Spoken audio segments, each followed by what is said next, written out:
Hello, everybody. I am very excited to be doing another interview on my channel. Interviews have not been something that has been a huge part of my channel, but something I've been wanting to incorporate more and more. And so I have been writing down a list of some different types of resellers that I would like to interview that I think you guys would find interesting. And so I was searching for a stay-at-home mom reseller to interview, and I came across Mystee, and she agreed to do the interview. So thank you, Mystee, for coming on. And I'll be asking her questions today, all related to her business and also just being a stay-at-home mom.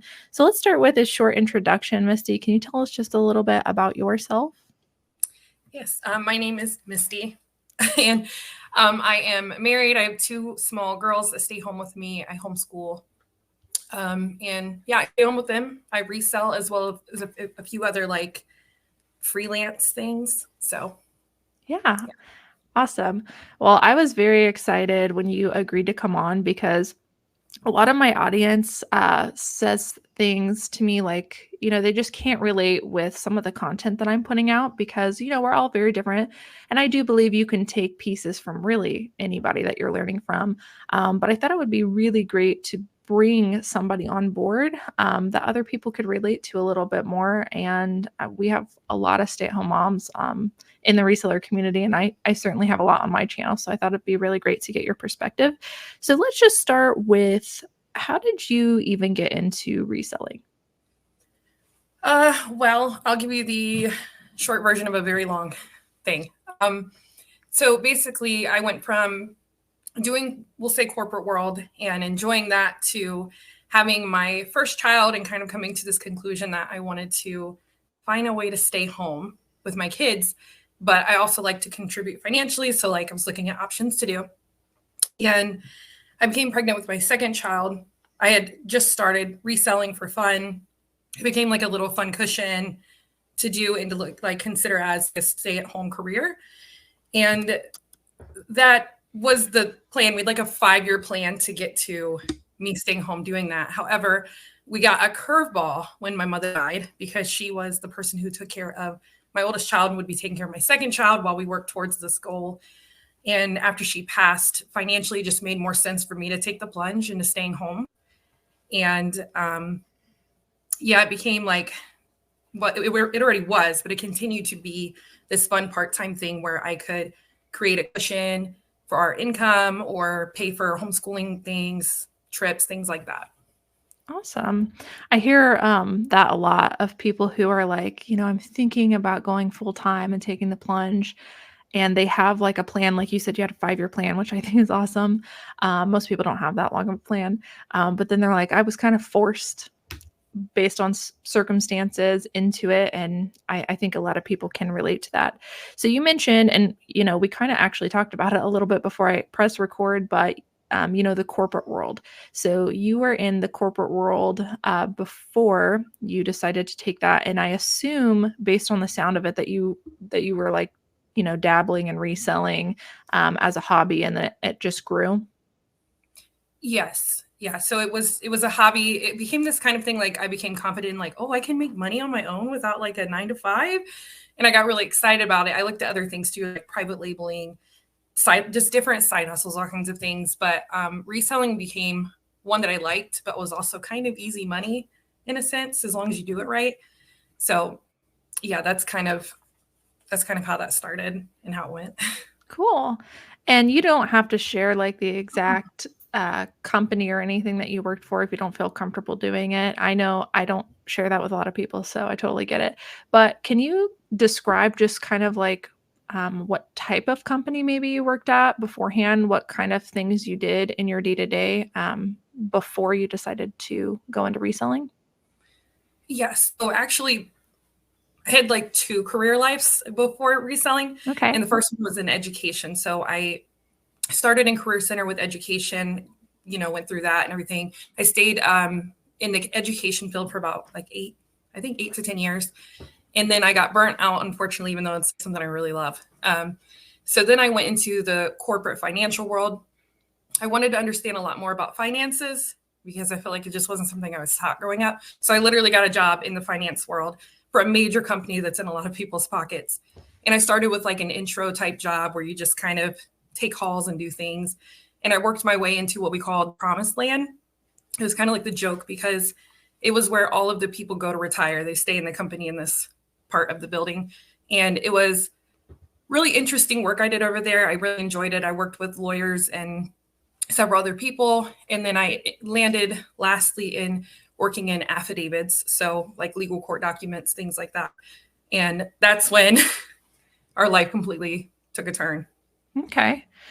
Do you think had circumstances not kind of forced you to stay at home that you still would have continued along that career path? I think that there was a chance of it because I really did enjoy working for the company. And you could literally see your entire retirement plan there. Like it's literally what people do in this department. But also like I was doing this side hustle. I was learning the side hustle world and exploring that. So I think there was still a good chance of me taking off and doing my own thing. But if it wasn't for, I think without certain factors like the unfortunate passing of my mom, I don't know if I would have had the push or motivation to do it more, if that makes sense. Yeah, I gotcha. I always wonder that about myself, which is why I ask, because I'm like, would I have actually taken the plunge into reselling had I not been working and, felt that burnout and been super stressed out? Where would I be? And I think it's kind of fun to ponder this question sometimes.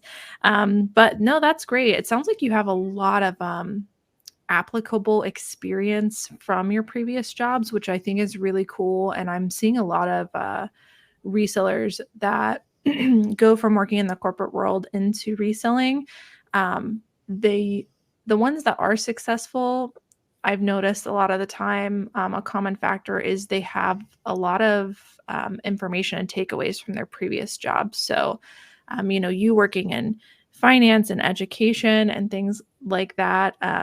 Not sure about affidavits. Hopefully, you don't have to deal with that in I your hope business. I hope But, never. but even just, and this is the experience that I took from my job because I worked for a very large company as well. But you just learn to do things like on a more mass scale. And I think that that can be very beneficial in a reselling business as far as like organization goes, a little bit more structure, timing, and things like that. So I'm curious to see as we dive into a little bit more about your business if those things apply. Let's dive into a little bit more about your reselling business. Let's just start with what platforms are you currently selling on, and like are they your main platform, or are some of them like kind of side hustles?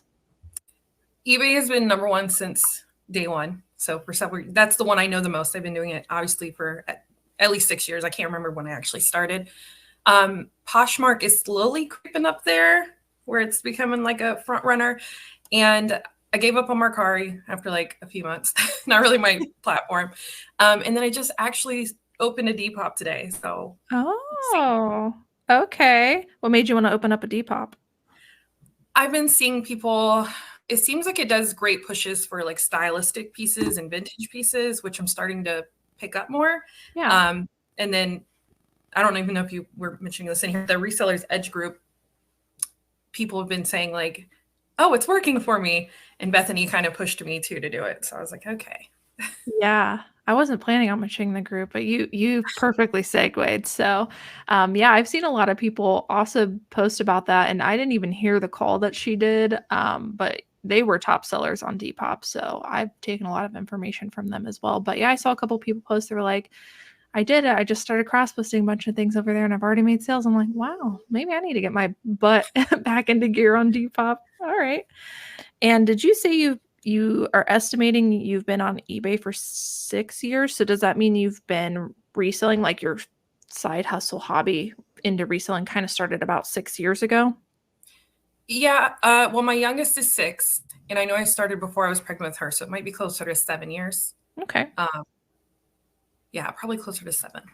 Okay. Where do you typically source? Are you like a solely a bins girly? Do you like going to consignment shops? Like, what are the different places you like to source at? It's mostly at everyday thrift stores. It seems to be the easiest. Being a mom and a homeschooling mom, my kids are with me a ton of the time, obviously.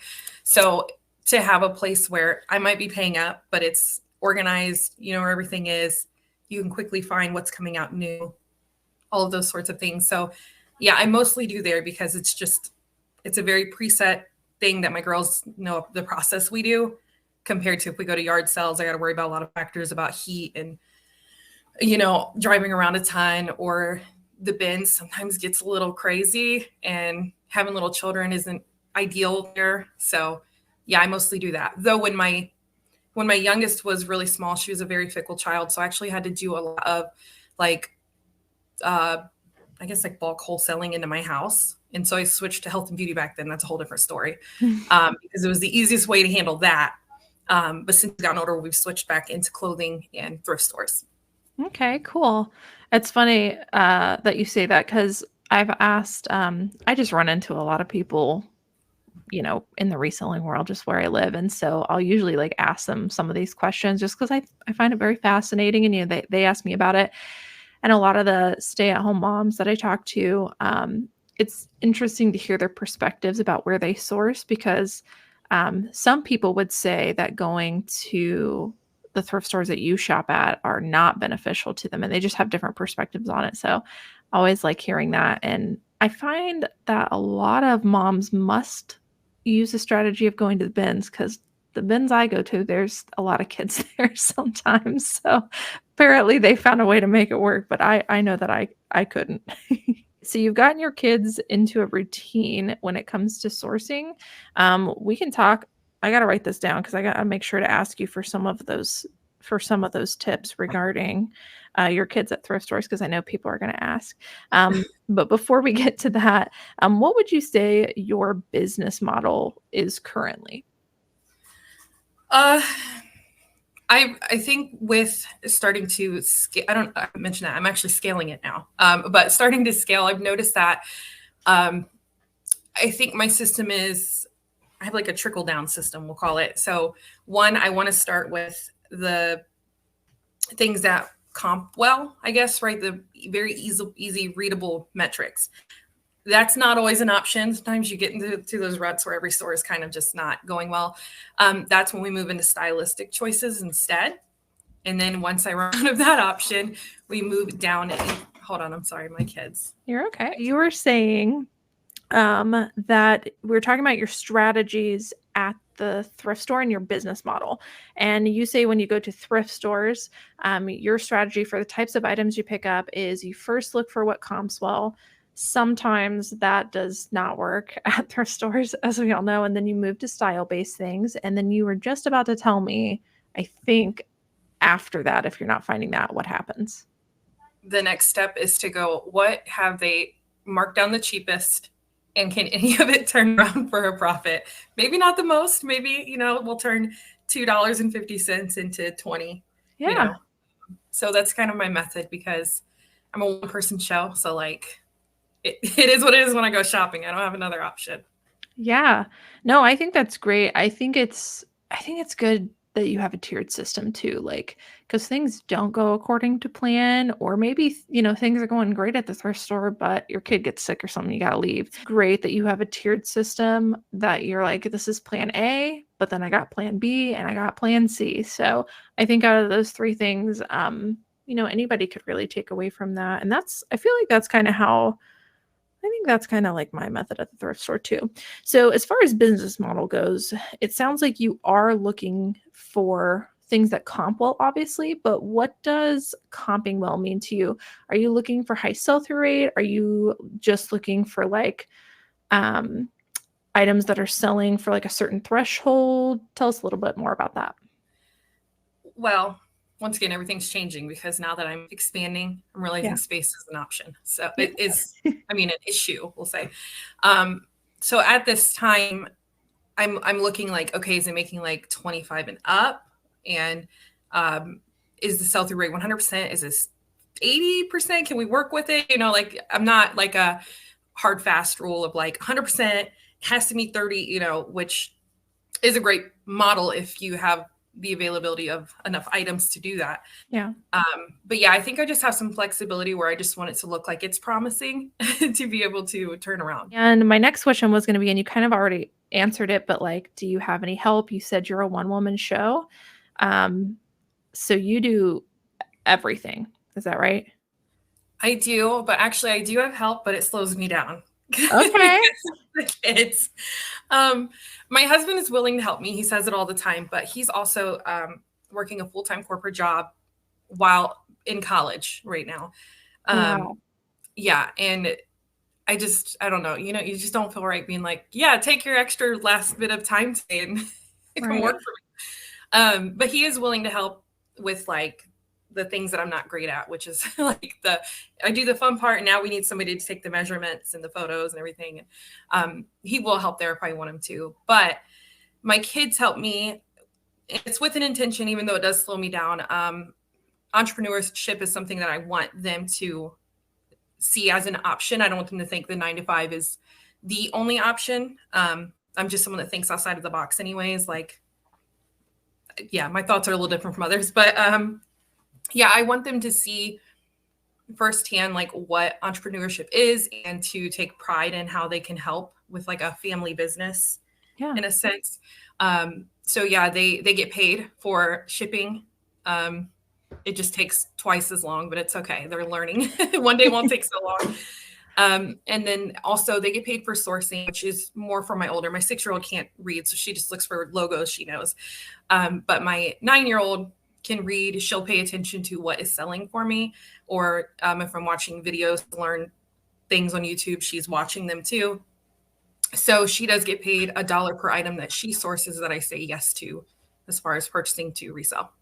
That is so awesome. So, first of all, I totally agree with that out of the box thinking of like, yes, let's include the kids and show them there's something other than a 9 to 5 job. I think that's amazing, even if it does take longer, which I think you sound like an amazing mom. Oh, So when they're out, and they're helping you source, do you let them go through, like, do you say you got to go to this section, or are they just like on the other aisle of you, or how does that work?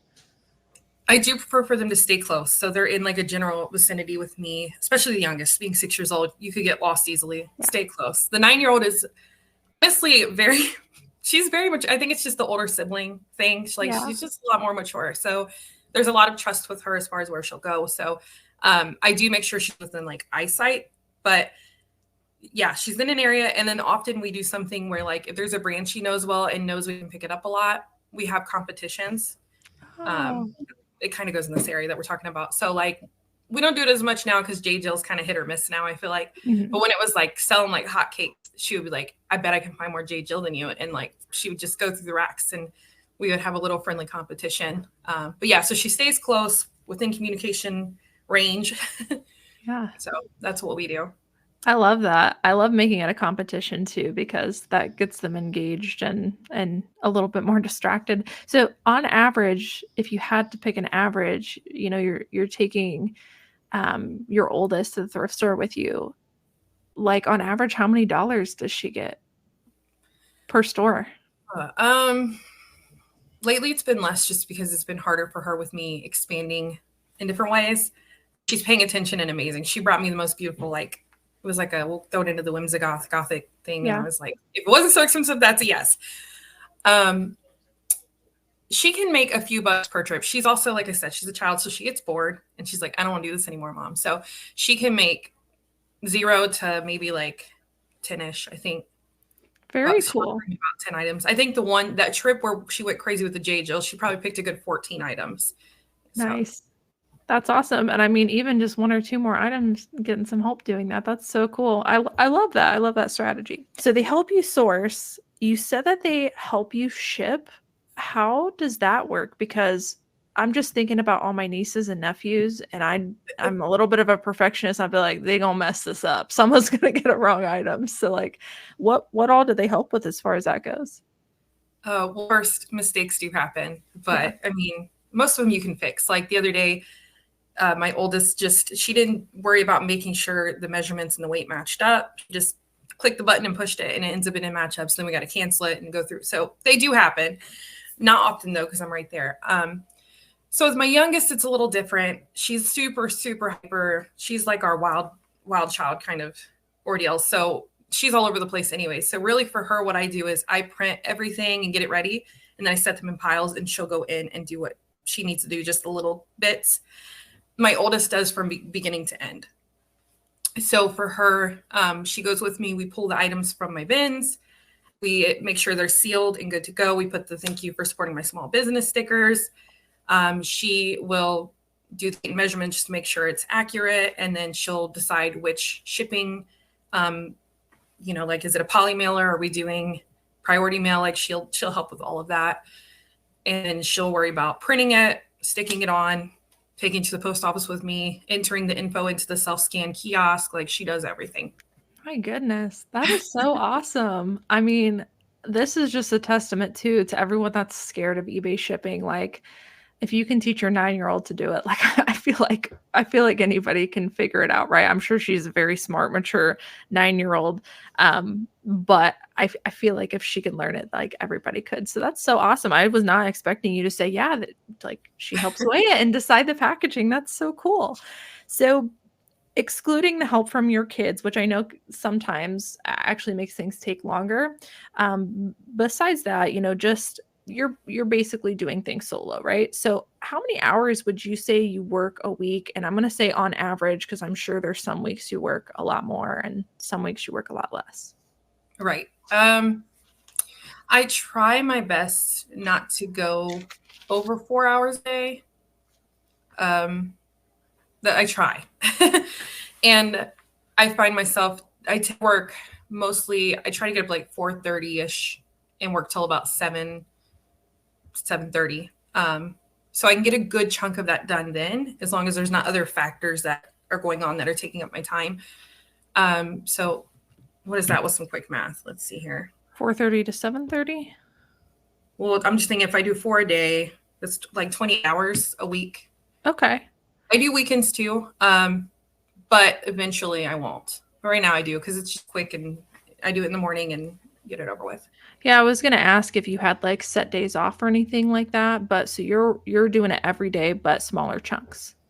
Yeah, yes, I do want to eventually allow myself like full days off because I do experience burnout every now and then where it's like, okay, Mystee, you're doing this every day. Yeah, yeah. And I have other things too that take up time, so it can be, even though it's only 4 hours a day, it can still be a lot sometimes.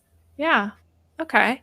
So walk me through a normal week in reselling. Do you have kind of like a structure, like this day I do this, or these are the days that I go sourcing, or do you spread it out all through all the days? Like what's a normal week look like for you, if any?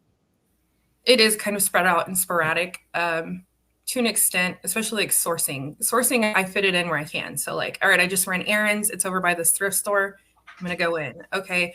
My husband's home with the kids. They're all kind of like chilling, taking a nap or something. I'm going to run. I'm going to leave, So yeah, that has to fit in where it can because I just don't have an option to have like a set sourcing time with them being with me all the time, because there's so many dynamics to play there.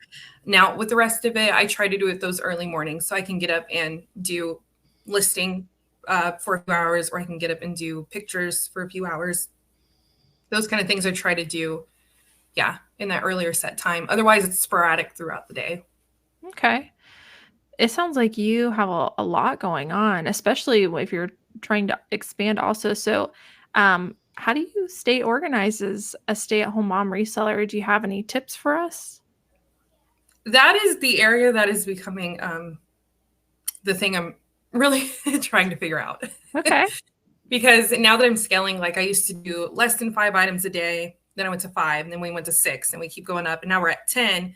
And so I'm realizing there are things where, because I didn't put organization in place or a system in place, we're getting kind of backed up in those areas. So maybe ask me in a few months after I get it all together. But I mean, I think one of the biggest things is trying to have everything as close together as possible to keep it organized. Okay. I used to be, and it still is, like right now I have a pile of clothes next to me because I was listening with the children next to me. But the goal is to eventually have it set up where like everything goes on one floor, right? And it's done all in the same area. So most of it's done downstairs. The listing part I do up here just because my girls can obviously run around behind me and do whatever. But the rest of it does go downstairs. And kind of has its area. Yeah. Is That's what that, when you mention, having a backlog in certain areas, is that one of them? Like, you're just realizing, well, you're doing this in this place, but then you're doing this in this place and this in this place. Is that one of those areas? Yeah, I think it's more like I'm getting stuck on the things that where I tell myself like, oh, this isn't a big part of it. I'll do it later. So like I get the listing up. The listings are up. This is probably my biggest issue right now. The listings are up. They're done. I did my 10 for the day, but I didn't take measurements. I promised I would do them later after I got the kids calmed down, right? Like later in the day. And then I'm tired and I go to bed. So I have a pile of 30 items waiting for measurements. And now I have people messaging me saying, where are the measurements?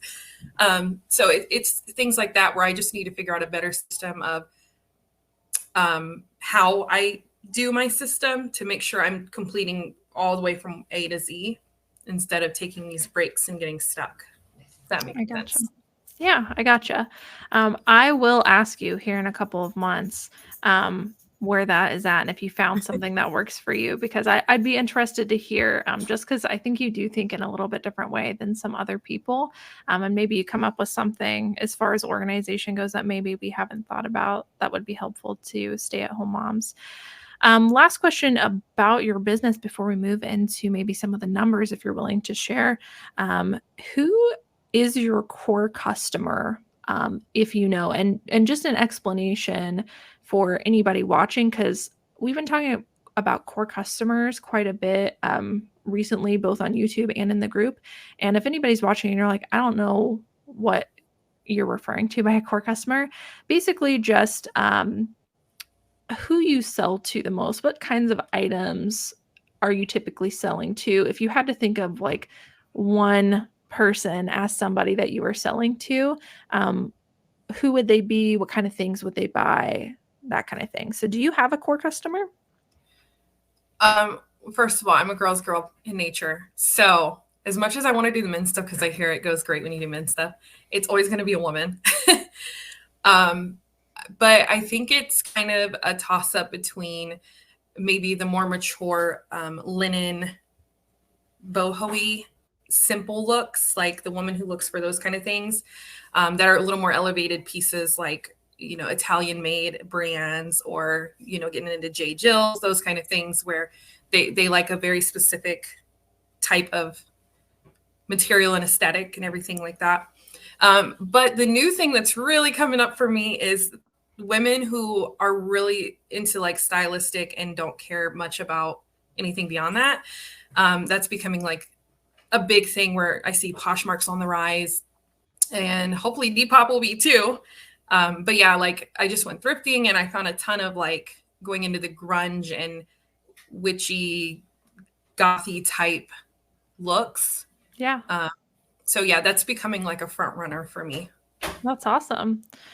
Do you think so? I was thinking about my core customer. We actually share the same core customer, the like mature, artsy, log and looky type of customer. And I was like thinking the other day, I was like, is that because I chose that because I like that stuff? And I'm like, no, I think it's just because it's like what's in the area. Like I come across a lot of that. Is that the same for you? Or are you like, no, I actually really like that aesthetic? I think one, it's the easy customer for me. Maybe it Yeah. is because it's everywhere, but there's always an audience online looking for it. So I think it's the easy customer for me. Maybe that's why it's always a top contender. Okay. Yeah, I was thinking about that too, and I feel like that's probably what it is. I feel like I have a good understanding about your business now. If you don't mind, as much as you want to share, again, whatever you're comfortable with, you don't have to share too much if you don't want to, but I'd like to talk about maybe some of your stats to just get an idea of where you are at. And just a reminder to everybody watching that you are working just, a few hours a day where you can as a stay-at-home mom. And for the most part, other than your kids helping, you are a one-woman show. So do you know about how many items like you're moving in a week? Thinking about like how many you might be bringing in, selling, listing, all those things, however much you want to share. What I could say is I've lately been doing at least at minimum 70 per month. Okay. So I don't know if I'm going to break that down into weeks. That equals out to, I think, like 2.3 packages per day. Yeah. If you want to look at it that way. Okay. And that's how many you are selling, listing? Oh, that's selling. Yes. Selling. Were you asking listing or selling? All of it, whatever you're willing to share. Well, listing, I'll show you this. This is what I do. So I have a set goal, and I'll grab, this is last month. So here's how I go about it. And this, I guess this is an organization. I'm a very visual person. I'm also naturally competitive. So even with myself. So what I do is I get a little, generic print off of Microsoft, and I have a goal at minimum to meet. So obviously last month it was like, you need to at least meet 7 per day. As you can see, there's some days where I didn't hit it, but for the most part I did. This month I went over. Okay, we don't need to go into all that. But so this is what I do, because I say, okay, so you need to do 7 per day. And then I do the math like, okay, there's 30 days next month. So 7 times 30 equals blah, blah, blah. And that's where this sheet comes in handy. So this is me saying, okay, you did your listings. They're up on eBay. You're good. This is before we get there. This is, I think this one's 240 on the sheet for this month. So each box equals 1 item sourced for those 240. And hopefully by the end of the month, they're all full because I did my job. Okay. Hold those back up. I got to make sure I understand right. This will probably be the thumbnail. Oh. Smile if you want. So the one that says like March and it's got the slashes, that's your listing goals. And then the one on the right, did you say that was like for sourcing? Yeah. So I'm backwards here. Which one am I touching? Sourcing. So if there are, so this one, it's literally, I think, what is it? 30 days? I think it was 30 times my minimum or whatever this month was 240. I think there's 240 on here. So the goal is to have each box highlighted. Okay. By the end of the month. That means I've hit as many items as I need to get home from the thrift store. Yeah. This one here says, all right, it's the end of the day. How many did I actually do? Yeah. And it keeps me accountable to say, and here's the really cool part about this. I noticed at one point, not with this one, but was for some of my freelance work, that, no, was it for this? I think it was for eBay. I noticed that Thursdays were zeros for a long time. And I was like, why am I not getting work done on Thursdays? I don't know if I ever came up with a definite answer of why. It was really weird, but it made me aware that I could work more leading up to then so that I met my metrics for that day. So I like this because it makes me stop and think visually, like, what is it that's creating patterns in my life that's not getting work done? Does that make sense? Yeah, it totally does. I've never thought about doing that. I might have to create my own highlight sheet. No, that's so smart. And I would have never have thought about the visualization. I wouldn't consider myself necessarily a heavily visual person. Like, I like visuals, but I think I'm more of like a hands-on do it kind of person. So I would have never have thought of doing something like that and getting, the understanding of where my time was going from something like that. So I think that's amazing. And I think it's great that you also were like, hey, why am I not getting work done on Thursdays? That's awesome. I might have to steal that from you. And so on the sourcing sheet, one of those boxes is 1 item, right? Yes. Each box represents 1 item. So I will do a new one every month, custom. And yes, each month the number changes depending on how many days there are versus how many items per day I need. So yeah. Yeah, I love that. I might have to take some inspiration from that. That's a great idea. And I think it kind of, it kind of weaves in with your competitive nature too, like you said, even to yourself, because like you're seeing, it's basically like a checklist, like, yes, I accomplished this today. Yes, I did this today. And I feel like it's pretty motivating. I would assume that's why you do it, right? Awesome. Yes. Yeah, I'm a big believer in my only competition is me. Yes. And so I need metrics to measure myself. Yeah, I love that. I think that's great. I'm definitely going to steal that from you, with credit where credit is due. Do you know, so we talked about how many items you're moving. Do you know about what your weekly or monthly average like gross sales are? Well, it changes every month. I'm noticing a growth of about $500 per month. Nice. Right now. Yeah. So with that, I can say that I just did the math in a 90-day revolving between both platforms. I'm at like 7,000-ish, a little over 7,000. So however that breaks up. Awesome. Yeah. Yeah, that's great, especially for being part-time. And I'm glad that you included all the platforms because some people I think only like they're like, oh, I'm doing this, and it's like only their main platform. It's like, wait, don't you sell on like a bunch of other platforms too? You're missing out on the sales that you had. How about your like averages? Do you happen to know like your average cost of goods or perhaps your average sale price? I do. I'm gonna look at my paper here. My average cost of goods is currently $4.95. However, do you see that on the rise? I've noticed literally every chain of thrift stores around me going up.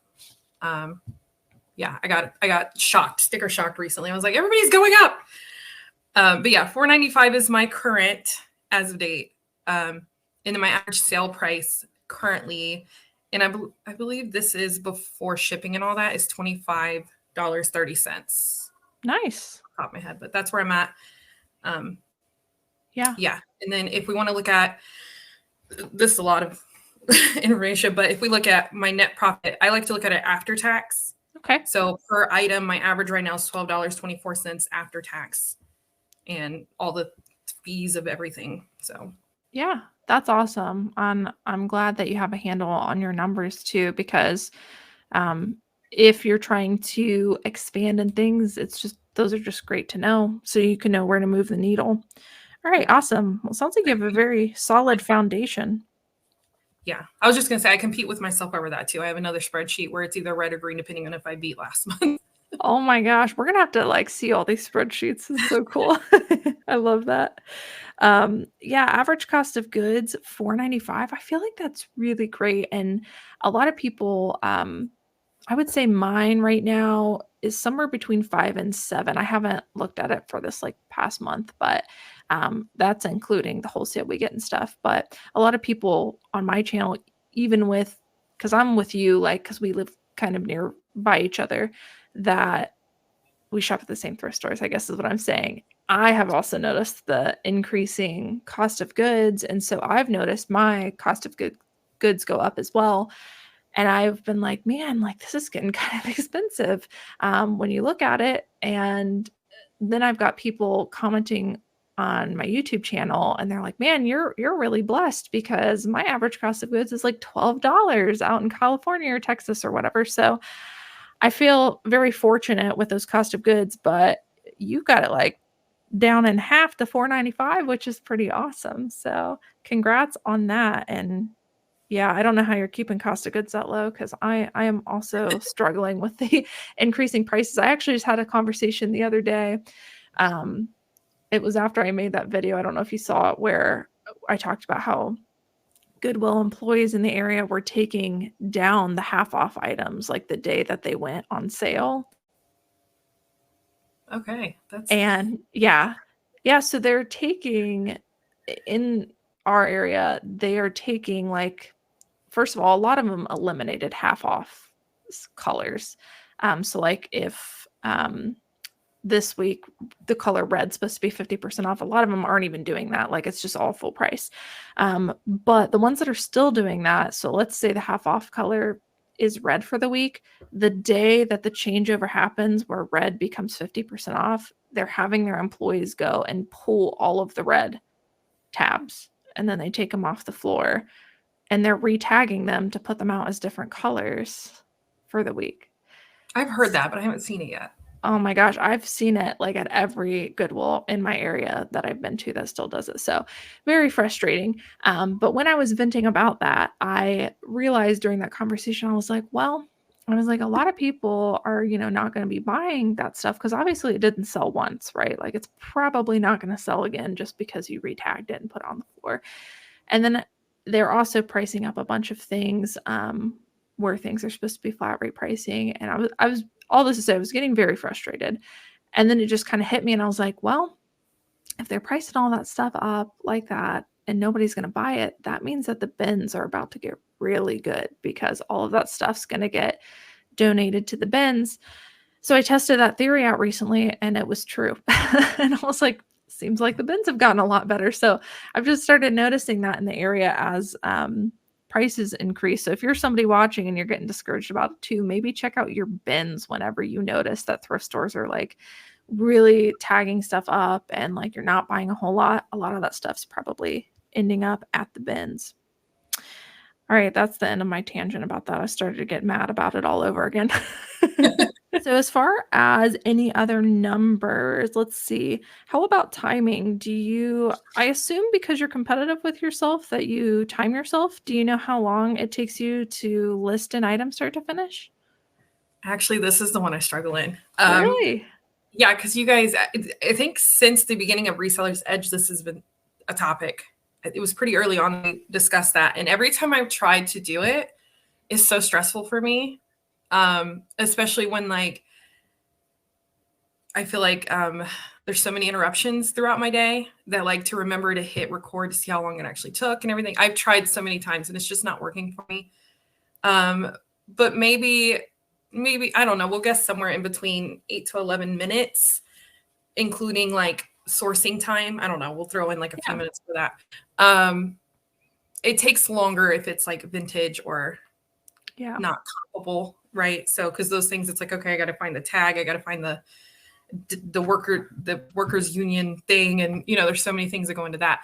But yeah, probably somewhere in that window. But every time I've tried to actually record myself and check, it's just too stressful. I would need someone else to follow me around and do it. I gotcha. Yeah, a lot of interruptions with kids for sure. We always recommend to people, if you are going to time yourself, to just include those interruptions because it would give you a more realistic understanding of how long it takes, you know, with interruptions. I also get, though, if you're getting interrupted and you're having to take an hour to go do something, like you probably don't want to include that in there. Well, let's dive into a little bit more about you as a reseller. What would you say is your biggest strength and then also your biggest opportunity in reselling as a stay-at-home mom reseller? Give me one moment. There's like Moana in the background. Okay. I got them back in the room. Let's try again. What was the question? You're good. It was, what would you say as a stay-at-home mom reseller is your personal biggest strength and then also your biggest opportunity? Let me think. Well, I guess my strength is definitely like the visual competitiveness with myself. Yeah. That does a lot. There's been times where I'm like, okay, I don't like where my ASP is, or average sale price. I guess I shouldn't talk in code here. Average sale price. And I look at, you know, everything I've done. And then when I go thrifting, I am a lot more intentional about when I find things. And I've been able, at 1 month, I think I upped my ASP $4. That month I went up to like 29. So I think awesome. So I think my ability to create metrics, question myself on things that I can create metrics for, that's probably a strength of mine. As far as something I could improve on, it's definitely just we'll call it like the tedious or admin type things where it really is just having a really good system to make sure I get everything done from beginning to end. It really is. So that's something I've been working on. I found a few solutions, but I just need to be on top of making sure that when it gets posted, everything is there. So I'm not coming back and wasting more time. Yeah, I gotcha. I like to ask these questions just because I think it's where a lot of us come together and can relate and kind of leverage strengths from other people as well. What about just in general? Because you obviously, I'm not a mom yet. I hope I will be someday. But you definitely have experience that I don't have as far as reselling as a stay-at-home mom and just a mom in general. So what are some common problems that you feel like specifically stay-at-home mom resellers experience? I think the biggest thing is just it's a mind game a lot of times. Everybody experiences mind games in some way or another, but I think when you're a mom, there's a whole nother level because you're always thinking about other people beyond yourself a lot, right? Before it was like just me or me and my husband before kids, you know, I only had to think so much ahead about things. But now it's like, well, it affects my ability to Does this affect my ability to attend my children's practices for their extracurriculars? Does this affect my ability to take them to this event? Does it affect my ability to sit down and cuddle with them? So it's kind of like a time balance thing where you just have this guilt when you work, I guess. Okay. If that makes any sense. So I think that that's something that constantly comes back into play. Sometimes you feel like you're doing really great at it.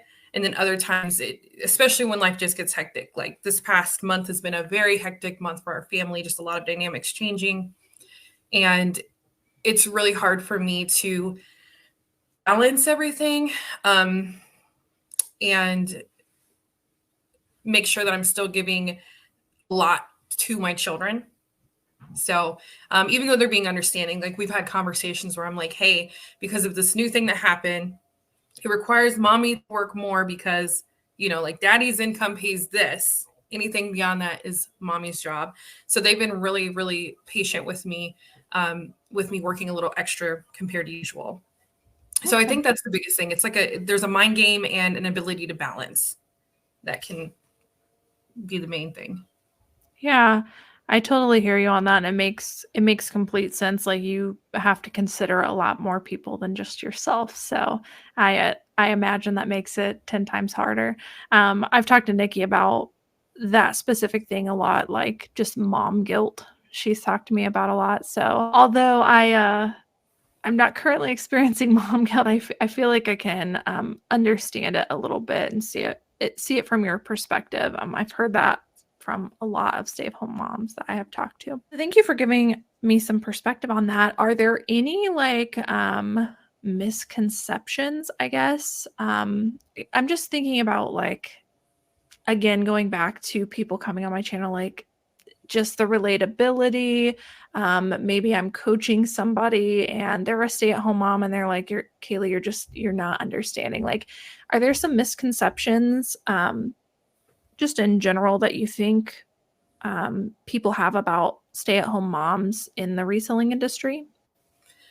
I think something not only just for reselling, but I think stay-at-home moms who are choosing to both stay home and try to provide financially for their family or at least contribute.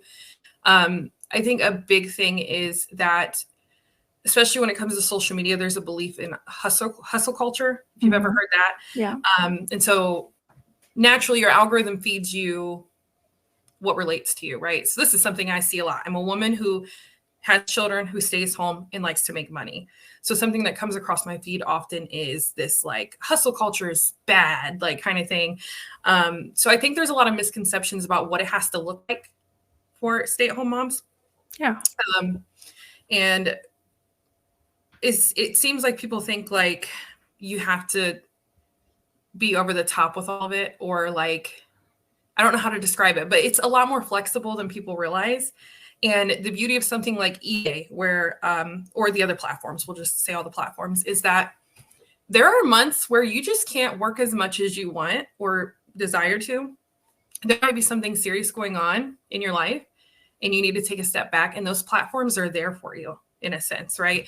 Will you make as much money because you're not, working as much? Probably not, but it gives you a lot of flexibility and space to breathe when you need it, because some months are going to be harder than others, just as far as dynamics.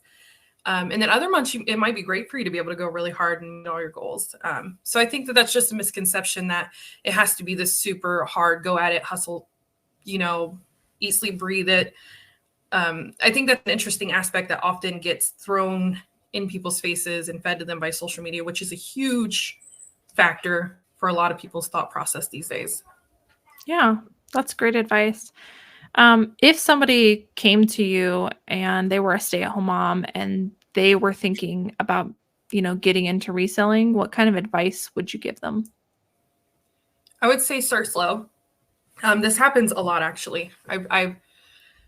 There's a lot of people that approach me on like, can you teach me how to do it? And not many actually go through with it. But I always give the same thing, even regardless of the dynamics going on, is one, start with things in your house like everybody says, because what you might find out is you hate this. Not everybody is built for this. Not everybody likes it, right? So I say it's just start slow and put more of your focus into learning and research and be okay with slow growth, especially at the beginning. Make room to slowly make those mistakes or to avoid them by properly training yourself, is the biggest thing I could probably tell you. So yeah. And then when I say research and learning, you want to learn how the platform you're selling on works, right? You want to know how shipping works. You want to know how check comps works, like all those basic things. You need to get the basics down. But then you also need to do your research to understand what are desirable items, because a lot of times when people start, they think, oh, Nike's great. Oh, like these certain brands. There's nothing wrong with Nike. You can sell it as a bread and butter if you get the right pieces. But I think that people have an idea of what's a good brand based on their understanding compared to basically the world, right? Because eBay is, right, you can sell to anyone. So yeah, once you get into that world, you start to realize like, oh, I thought that was a good brand, but actually like it doesn't really, nobody cares. Or there's so much on the platform, you'll never make money. So that's a big part of it, is I feel like the more I research, the more money I'm able to make. Yeah, that's great advice.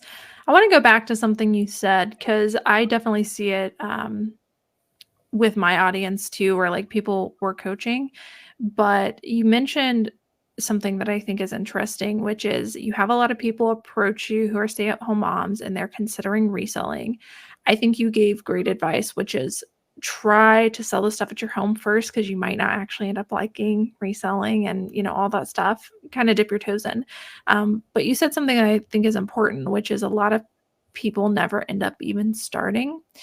And I don't know, and maybe you can attest to some of what I guess the question that I have, which is, have a lot of stay-at-home moms that have already gotten into reselling, and then they're kind of like, I don't think they think it's for them anymore, or they're trying to decide whether it's for them or not. And I see a lot of them that like want help growing their business, basically. And so a lot of the advice that we give them is to find a way to be undistracted so that you can take the most out of your time and get as much done as possible. And, we've even used, and I know this has worked for some people, but it's not worked for others, which is, put like a note on the door and say, I'm unavailable, like all of this stuff. But it just seems like sometimes when offering that advice, it seems just debilitating, I guess is what I'm trying to say, for stay-at-home moms that I've talked to. Like, they just get so discouraged by the idea of putting structure in place that they just never try it. Like, can you attest to that? Or do you have you worked with anybody like that? Any advice? I think from a personal standpoint, my opinion on that is I think it is based on how people receive that, is based on where they're at in their life, right? Obviously, there are certain people where I believe it's healthy to put boundaries in everything. So, like some people, the boundary might be your husband. Like, your husband won't leave you alone. Yeah. And that's an easy one. It's like, sir, I'm working. I'm going to put a sticky note on the door. Like you said, like that stuff's obvious, where it's like, okay, they can learn the boundary. Teenagers, right? Teenagers like to be, I guess, needy in a different way, but they can meet all their basic needs. So there can be boundaries set for an understanding there, especially if you work from home. It's okay to set those boundaries to say, this is my time to work. Go away. But I think when it's smaller ones, that's a lot harder. My kids, 5 and 9, they're self-sufficient to an extent. They can easily create snacks and grab things. The oldest one can actually cook some basic meals, things like that. But there's still a lot of very basic emotional needs that have to be met pretty, like it is what it is at this age. It's a lot of development. This is part of my background coming in, but being there for them to, being there for like their emotional needs and things is something that really is hard to put on the back burner. Yeah. So I think when you're dealing with younger children, it's a little different in the sense that you have to give yourself grace. There's a lot of grace to give.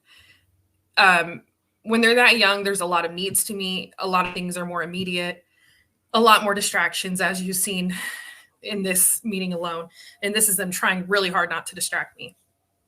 So I think it's just the younger your children are, the more, or maybe the more you have, that's another factor, the more you just need to have grace and understand that that's just your life and it is what it is, right? So there's just, not everything has a solution.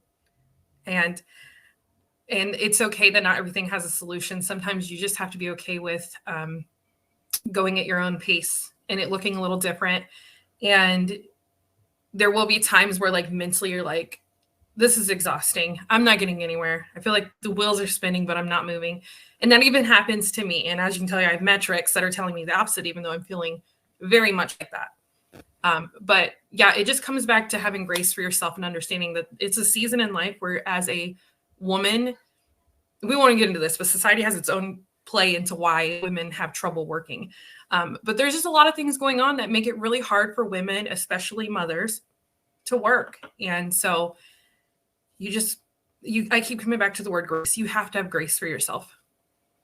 Yeah, that's great advice. And you totally answered my question. I don't even think I asked the question right. So thank you for that advice. Yeah, I'm seeing a lot of stay-at-home moms that are coming to me for advice, and they're just like, I wish that I could just snap my fingers and have 2 hours. If I could just have 2 hours in my day undistracted, like I'd be able to get everything done. And usually my advice to them is, okay, how can we make that happen for you?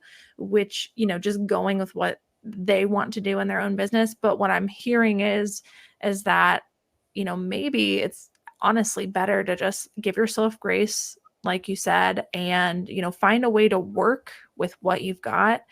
And I think you even mentioned it earlier in another question, but you were like, some weeks are really great and I get a lot done. And then I go really hard. And then there's other weeks where things are a little bit slower and I don't get anything done. And I think working within those means, being able to know, okay, this is when I need to go hard. This is when I need to slow down. Maybe my kids need a lot more from me this week. And I think it all balances out, I think is what you're saying. So giving yourself grace. And I think maybe I will shift my coaching a little bit based on that. So I appreciate that, because I've just been noticing that. And it's like, I don't know, it's working for some people and it's not for others. So great perspective. Back to you. If you had to sum up your entire reselling strategy in one sentence, what would that be? Get it in and get it out. I don't know. I love that. I love buying it, but you got to go. I don't know. It would be something playful like that. Like, I love, I just love buying it. And then, but I also, goodbye. Yeah. You were great to me. Goodbye. I love that. So you don't have a whole lot of emotional attachments on things. I can. Like, in the Resellers Edge group, you'll see I get on there and I'm like, look at this dress. I found it. I could resell this for X amount of dollars, but I really want to keep it. That dress is still sitting. I can see it right now because I haven't listed it, because I'm like, it's so pretty and I have a trip coming up and it would be great. But also, like, I can make $100. Yeah. So I do get attachment if the style is right for me. So this is another one that I just kept. So that's very pretty. I think I've noticed in the group that you tend to lean towards like dresses and things like that. It seems like you love them. I've came to terms now that the warm weather's here, I realized that all winter, I was like, okay, I'll get my work done. And now that it's dress season and there's dresses everywhere, I've came alive, and I'm realizing 90% of what I pick up is dresses. So I think that's just the general category that I just am so passionate about. Funny awesome. enough. Yeah. I think it's great. I mean, I think whenever anybody can be passionate about one category and they can make money off of it, you just become an expert at those things because you enjoy learning about it. So I think that's great. So before we start wrapping up here, you mentioned that you are starting to scale. So tell me a little bit about what your current goals are. What's the goal you're working on right now for your business? Well, right now I prefer to look at smaller than larger, because it's just more effective, right? It's so you could say you want an elephant, but you can't get it in your house. You're right. Yeah. There were steps to get it to that point. So for me, it's definitely okay, this income, like this is, I've done it literally. I had this income that has now dissolved and I wanted to make sure I replaced it before it dissolved, and I did. Okay, now I have this income that I'm working on dissolving as well. Let's meet that. Okay, we're pretty much there right now. Next, literally, this is my thought process. I told my husband, I said, next, I just want to cover the $400 we spend in groceries, right? So yeah, the next goal is to hit another 400 per month. And that's take home, like out of everything when I say these goals. So that's how I'm doing it. It's increments of what bills can I cover? Because the goal is eventually I'm covering everything to the point that you have a choice if you want to continue at your job or pursue something else without the pressure of providing for your family. Yeah. So that's kind of how I work right now. It's literally my mentality around it all. I love that. I love that you attach it to a specific thing too, because I think anybody can say like, okay, I can break things down into smaller goals. Like I have a big goal, but I'm gonna, you can only take one bite of an elephant at a time kind of thing. A lot of elephant talk today. But and then they break it down into smaller goals. I think anybody can do that. If that works for them. But I think it's great that you're actually like attaching that goal to something like, hey, if I can make X amount, then I can pay for groceries this week or this month. And I think when you attach it to that, like, I don't know, it's just something way more motivating about that because there's something tangible. And like once you actually make the money, you're like, I'm paying for this now with the money I just made from scaling up my business. And I just think that's so cool and way more motivating. So that's awesome. I love that strategy. Let's talk about, so that's your current goal. And I'm sure you've got a lot of like little stepping stones that you'll continue to work up, but let's talk a little bit more in the future. Where do you see your business in 5 years? If you know, or if you have a goal in 5 years? Okay. Well, first of all, someone just started mowing their lawn. I'm so sorry. If Oh, you're good. it's really loud. So yeah, in 5 years, the hope is just what I told you, where like I'm now covering everything my husband makes so that he has the option to pursue something on his own, where it's more passion based than like it's paying our bills. Yeah. And I want to diversify. So this business, I hope, is continuing and thriving. Hopefully my husband would want to partner with me, but I don't know, because that's not necessarily like a have to thing. But I do have other people who would help, like my sister. I've taught her to resell. She has her own reselling business now, and she would be an employee in a sense if I needed the extra hand. So either I'm doing this solo or with a very small team, but still scaling. My goal is how can I at least make the most money is the end goal.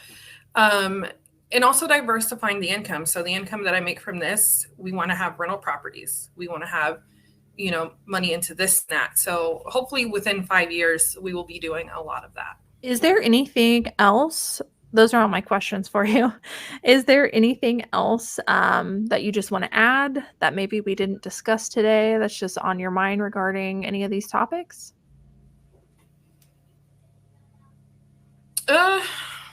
No. But I'm going to say this because I think it's funny. We did this whole interview and you have no intention of bringing up your own group.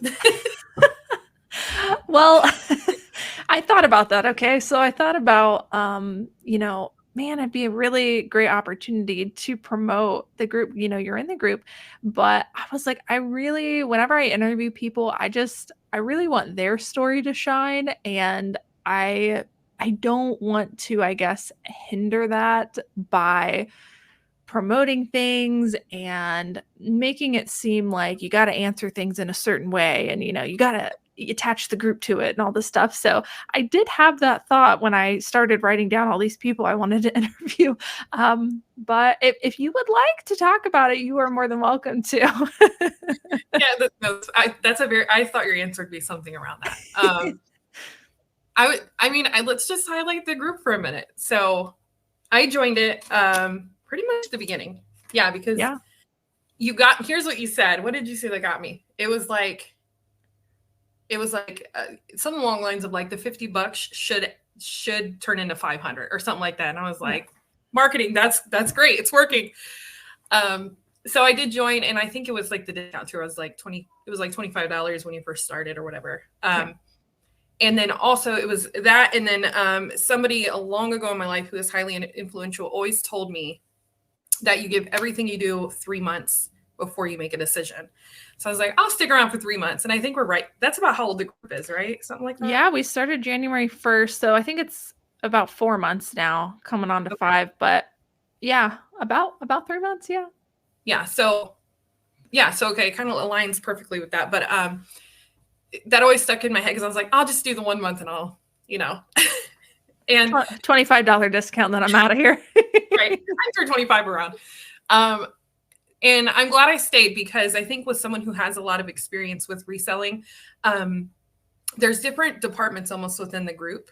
So like the videos, you can go through the course, right? There's like, yeah, you guys that's basically a course.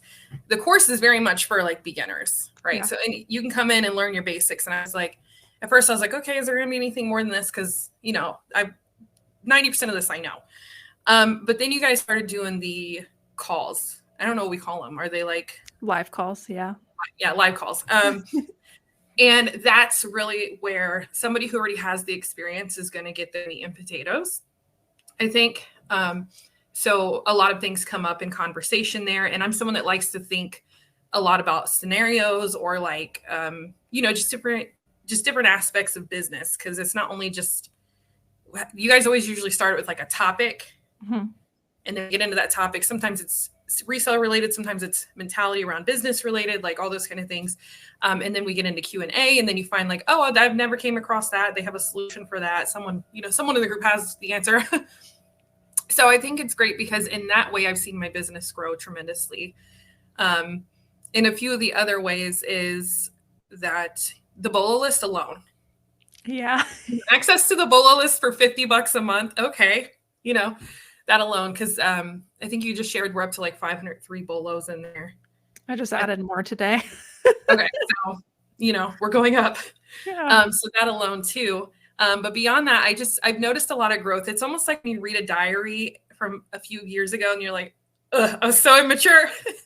Yeah. Like I go and look at my listings. I'm like, the keywords weren't bad, but it's still like, oh, like I'm doing a lot better. Yeah. So it's that kind of feeling. I just thought about that. I was like, it feels like I opened an old diary and I'm like embarrassed with what I used to do. So it's just like, there's been areas of improvement where like, I used to be like, I don't know what to put. This item is so basic. We're just going to put V-neck, stretchy, Yeah. You put that kind of stuff. But the group has taught us how to kind of think a lot further into keywords and all of that. But all of this to say, staying for more than 3 months, like I told myself, is I have seen growth in my business thanks to your group, which deserves its flowers on this video. Well, thank you. I super appreciate that. And I love hearing your perspective too, because there were a lot of things that we want to do with the group and where we want to take it. And, we have our own values and what we want to be known for. And I always want to make sure that those things align with what we're hearing from everyone who tries it. So I super appreciate that. And you did not need to do that. So thank you. But yeah, we're so happy that you're in the group too. You've been really just great participant in it. And I mean, you've taught me things too. Like I really enjoy whenever you post stuff on the Facebook group because like you really taught me a few things and you're always so helpful to everybody. You answer their questions and I just, in general, I just love our community and the group. Everybody's so helpful and everybody wants everybody to succeed. Yes, the BOLO list. I'm hoping we get to, I don't know, it's grown a lot. I'm thinking by the end of the year, we'll be at least over 1,000 BOLOs, which I didn't think like when we started that BOLO list, I was like, there's not that many BOLOs out there. And then we just keep I have like 2 more for you. Don't worry. They're coming. Okay. That'd be great. Well, enough about promoting me. Let's talk about promoting you because you have some things that you might want to share. Where can people find you if they want to find you? If you want to be found. Yeah. Okay. So I've been on YouTube, but on other topics, but I just decided to start reselling YouTube and it's just Mystee Thrifts. So my first name, I think this shows up on the screen, the Mystee. I don't know if that shows up. Okay. Yeah. So that's how you spell Mystee. So Mystee Thrifts, 2 words. on YouTube, and I'm just sharing fun stuff. Like I share hauls and what's sold, and I'm actually thinking of a few other things to add on there. Instagram, I go in and out of being busy on there. You never know what you're going to get. That's just Mystee J. So Jay. It's Mysteejay. If you're into homeschooling, I have that too. That's on YouTube as Teach Them Fun. It's on a hiatus right now, but it'll be coming back. Awesome. Yeah, you just started that reselling channel, and I didn't even know that you were on YouTube. Telling anybody. Yeah, I didn't know you were on YouTube until somebody in the group posted it and was like, look, it's somebody from our group. And I was like, oh my gosh, how did I not know about this? But even from that moment where I was like, I got to go check this out, like you have grown like pretty quickly on YouTube. So I think that that's really cool. And I've watched a few of your videos and they're just so fun. Like you make it fun on your videos. So everybody go subscribe to Mystee. You guys will be seeing more videos out from her, and I have a feeling she's gonna blow up on YouTube. So go follow her, subscribe. I'll have all of that information of hers down below, links in the description so that you guys can easily find it. Other than that, just thanks so much for coming on, Mystee, and I really appreciate your perspective, and I know a lot of the audience will too. I'd recommend checking the comments after this goes live, because I bet you might be able to answer some questions as a stay-at-home mom that I probably cannot. But I feel like I learned a lot from this and how to help other stay-at-home mom resellers. So thank you so much for your perspective. All right. One thing before we go. Okay. I just want to say, because I know someone's going to say it, when I'm holding up papers and I'm like, that was not nerves. I have a legit thing that causes me to shake. So I'm just saying that because I know someone's gonna be like, why is she shaking? That's always what comes up. Always. Kaylee's scary. Right. I feel like they're more so going to ask where they can get those documents you created. I feel like we're going to get those questions. All right. Well, thank you so much, Mystee. And thank you just so much to everybody who is watching. If you guys have any questions for Mystee, put them down below. If we get enough questions, maybe I'll convince her to come back on and she can answer those questions for us live and we can go a little bit deeper into that. But thank you guys so much for watching, and thank you for being on here, Mystee. And I will see everybody in the next video. Bye.